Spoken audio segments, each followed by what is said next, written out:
ಕಳೆದ ಒಂದು ವಾರದಿಂದ ದೇಶದಲ್ಲಿನೇ ಇವತ್ತ ಗಲಭಿಸಿ ಎಬ್ಬಿಸುವಂತ ಕೆಲಸವನ್ನ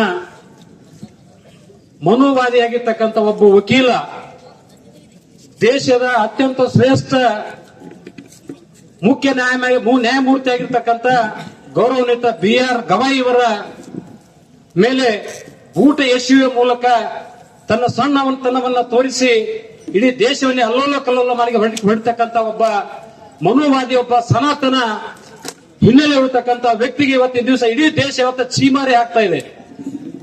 ಒಬ್ಬ ಯೋಗ್ಯವ ಇವು ಯಾವ ಕಾರಣಕ್ಕೋಸ್ಕರ ಇವರು ಶಿವನ್ನ ಬೂಟನ್ನ ಎಸೆದ್ರು?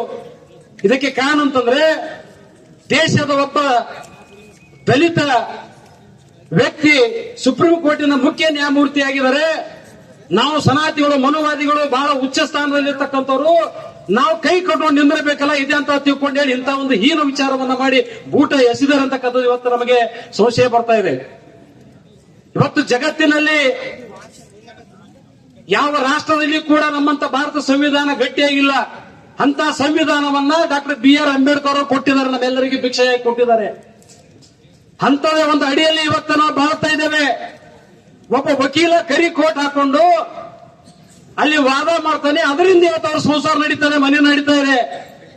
ಅಂತ ಒಬ್ಬ ವಕೀಲ ಇವತ್ತ ಇಡೀ ನ್ಯಾಯಾಂಗ ವ್ಯವಸ್ಥೆಗೆ ಇವತ್ತ ಅಪಮಾನ ಮಾಡ್ಲಿಕ್ಕೆ ಹೊರಟಿದಾನಲ್ಲ, ಇವನು ಸ್ವಲ್ಪ ಮನುಷ್ಯತ್ವ ಇದೆ. ಇವತ್ತು ರಾಕ್ಷಸಿ ಪ್ರವೃತ್ತಿ ಇರತಕ್ಕಂತ ಒಬ್ಬ ವಕೀಲ ಈ ದೇಶದಿಂದ ಗಡಿ ಪೌರ ಮಾಡೋದಲ್ಲ, ಇವನು ಸಾರ್ವಜನಿಕವಾಗಿ ಗಲ್ಲಿಗೆ ಹಾಕ್ಬೇಕು. ಇವತ್ತಿನ ದಿವಸ ಗಲ್ಲಿಗೆ ಹಾಕ್ಬೇಕು.